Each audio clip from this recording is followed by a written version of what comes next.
ছাত্রলীগের পোশাকধারী মানুষজনই কিন্তু এখন ছাত্র দলের ড্রেস পরে এখন তারা কিন্তু বিভিন্ন জায়গায় চাঁদাবাজি করে যাচ্ছে। বিএনপি কিন্তু যারা বিএনপি কিন্তু তার কিন্তু এখন আর নাই। তো শেখ হাসিনা একজন মেন্টাল প্রবলেম, তার মধ্যে যেটা মেন্টাল প্রবলেম সেটা সে বারবার প্রমাণ করে গিয়েছে। তারা এখনো রোড ম্যাপ দিতে পারছেন না। রোড ম্যাপ যতদিন পর্যন্ত না যাবে বাংলাদেশের জনগণ নির্বাচন যাবে, এবং নির্বাচনে যদি বিএনপি আসে আপনারা সেটা দল পেতে মাথা পেতে নিতে বাধ্য। কারণ 16 বছর যাবত বাংলাদেশের মানুষকে নির্বাচনে ভোট দিতে পারেনি। তো এখন আপনারা যদি রোড ম্যাপ না দেন, আপনারা বলেন যে আপনারা 2 বছরের মধ্যে এই কাজগুলো করবেন, এই কাজগুলো করার পর আপনারা একটা নির্বাচন দিবেন, আপনারা সেটা দেন। সেটা যদি আপনারা দিতে যদি না পারেন তাহলে তো বাংলাদেশের মানুষের নির্বাচন যাবে, তখন আপনারা কি করবেন? আমি এখন ব্যক্তিগতভাবে যে নির্বাচন দিতে, কারণ আমি না বুঝতে পারছি না ভাই যে তারা ইন্টারিম সরকার কতদিনের মধ্যে তারা কি কাজ করে দেশটাকে পরিবর্তন চুটকির মধ্যে করা সম্ভব না, কিন্তু আমি চোখেও দেখতে পাচ্ছি না। হ্যাঁ, হয়তো বিলিয়ন টাকা পাচার হয়ে গিয়েছে, সেগুলো এখন দেশে আসছে, কিন্তু ওই যে আমি বারবার বলে যাচ্ছি 5টা মৌলিক অধিকার আমি যদি খেতে না পারি তাহলে তো আমার ইন্টারিম সরকারের কোনো লাভ নেই। আমার মা একটা সবজি কিনতে যায়, সবজি কিনতে যেয়ে বলে রূপকথা তোমার এত খাবারের দাম, কিভাবে যে সংসারটা চালাবো, এই যে মায়েদের যে আহাজারি, সেটা যদি আপনারা কমাতে না পারেন তাহলে নির্বাচন আজকে হোক কালকে হোক জনগণ এখন সেটার জন্য মাঠে নেমে যাবে, সেটা যেই আসুক না কেন। আপনার নির্বাচন চাচ্ছেন কিনা দ্রুত সময়ের মধ্যে? যদি ওই যে আমি বারবার বলছি রোড ম্যাপ যদি আপনারা না দেন তাহলে আমরা নির্বাচন চাচ্ছি।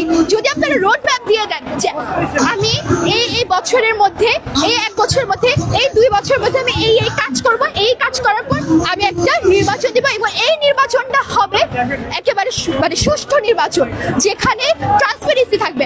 অনেস্টি আর ট্রান্সপারেন্সির মধ্যে কিন্তু পার্থক্য আছে। ইন্টারিম সরকার হয়তো অনেস্ট কিন্তু ট্রান্সপারেন্ট না। আমি ট্রান্সপারেন্ট চাচ্ছি। এই যে বন্যা দুর্গতের মানে বন্যা যখন হলো, এই যে আমরা কোটি টাকা যে ঢাকা বিশ্ববিদ্যালয়ের ওখানে যে দিয়ে আসলাম, সেসব টাকা নাকি এখন ব্যাংকে আছে। হাসনাত আব্দুল্লাহ বলেছেন ব্যাংকে যে আছে এই ব্যাংকের যে লাভের টাকাটাও যে দেয় না, যে আপনি কিছু টাকা রাখলেন ওই টাকা থেকে লাভ দিবেন, ওই লাভটা দিয়ে কারা চলতেছে? ওই টাকাটা কোথায় খরচ হচ্ছে? ওই টাকাটা কি আপনারা চাচ্ছেন আরেকটা বন্যা হোক তারপর আপনারা যে খরচ করবেন? এই বিষয়গুলো ট্রান্সপারেন্সি আপনাদের মধ্যে কোথায়? আমরা আপনাকে জিজ্ঞেস করছি, আপনারা তখনই আমাকে বলছেন কেন? এটা তো আমার জিজ্ঞেস করার কথা না, এটা তো আপনাদের অত কথা বলার কথা যে আমরা আপনাদের থেকে এত জামা কাপড় নিয়েছি, এত জামা কাপড় আমরা এখানে এই বিভাগে ডিস্ট্রিবিউট করেছি। সোশ্যাল মিডিয়াতে তো এডিট করে কিন্তু ভালো আপনারা পোস্ট দিতে পারেন, কিন্তু আপনারা যদি কাজের যদি পোস্ট না দেন তাহলে তো হবে না। কে আপনার নামে কি বললো? আপনার নামে এই মহাব্যক্তি কে বললো? আসিফ নজরুলের চোরা পিনাকি ভট্টাচার্য কি বললো? এইসব নিয়ে প্রচন্ড দর কষাকষি হয়, কিন্তু আসিফ নজরুল কি করছেন? আপনি শিক্ষা মন্ত্রণালয় থেকে আইন মন্ত্রণালয় থেকে আপনি কি পরিবর্তন আনছেন? কথায় সংবিধান পরিবর্তন তো আনলে তো চলবে না। সংবিধান পরিবর্তন আনার সাথে সাথে সংবিধানকে আপনার মানতেও হবে, কিন্তু আপনি দেখছেন যে সংবিধান আমার পক্ষে যাচ্ছে না, আপনি তখন সেই সংবিধান যে চেঞ্জ করে দিচ্ছেন। রহমান যে ধরনের স্টেপ নিচ্ছে, তিনি 31 দফা দিয়েছে আমি দেখেছি, 31 দফা, এবং তিনি অসংখ্য নেতাকর্মীকে তিনি ইতিমধ্যে বহিষ্কার করে দিয়েছেন। হ্যাঁ, আমার মনে হয় এই উদ্যোগকে আপনার সাথে কিভাবে দেখছেন? আমার কাছে মনে হয় সেটা খুবই ভালো, কিন্তু এখানে আপনাকে একটা জিনিস খেয়াল করতে হবে। একটা রাজনৈতিক দলের যুব দল আছে, ছাত্র দল আছে, শ্রমিক দল আছে, স্বেচ্ছাসেবক দল আছে। আপনি না হয় বড় দলগুলোকে মানে বড় যে পজিশনে এমপি মিনিস্টার, আপনি তাদেরকে না হয় সোজা হয়ে দাঁড়াতে বললেন, তারা না হয় সোজা আছে, কিন্তু আপনার মনে হয় আপনার আমার মতো যদি আমরা ছাত্র দল করি আমরা কখনো সুযোগ নিব না? আমরা সুযোগ নিব।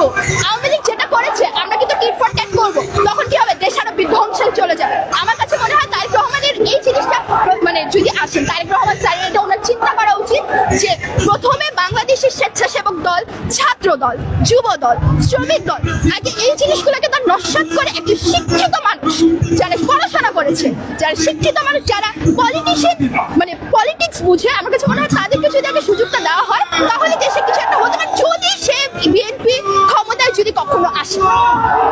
আচ্ছা, আজকে আপনি যেহেতু ভালো কথা বলছেন, আপনার কাছে আরেকটা বিষয় জানতে চাচ্ছি। আজকে বিএনপির শীর্ষ নেতা সালাউদ্দিন আহমেদ তিনি বলেছেন আওয়ামী লীগকে নিষিদ্ধ, তাদের পক্ষে আর কি নিষিদ্ধ করতে পারে। এখানে একটা কথা আছে, কেন করছে না এটা তিনি প্রশ্ন রেখেছেন। বিএনপি নিষিদ্ধ চাচ্ছে, আজকের বক্তব্যে স্পষ্ট করেছে।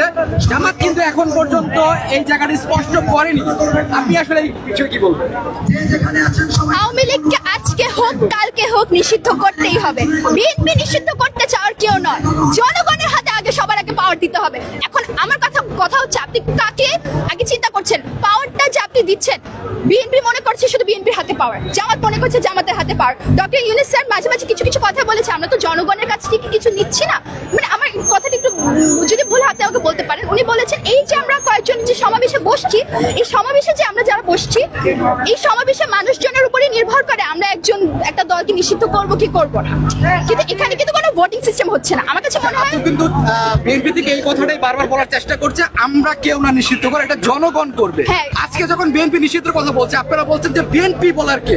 এই যে দ্বিচারিতা দেখেন, কথাবার্তা, না না না না না না না দ্বিচারিতার কোনো কথাবার্তা না। বিএনপির এক একজন এমপি এক এক ধরনের কথা বলেন।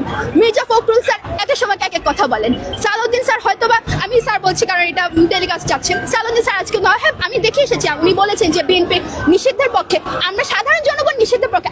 আগে জনসাধারণের কাছ থেকে ভোটটা তো আগে আপনার নিতে হবে, আপনি তো নিচ্ছেন না। আগে বিএনপি কি ওয়েলকাম করছেন তাদের এই মন্তব্যের জন্য?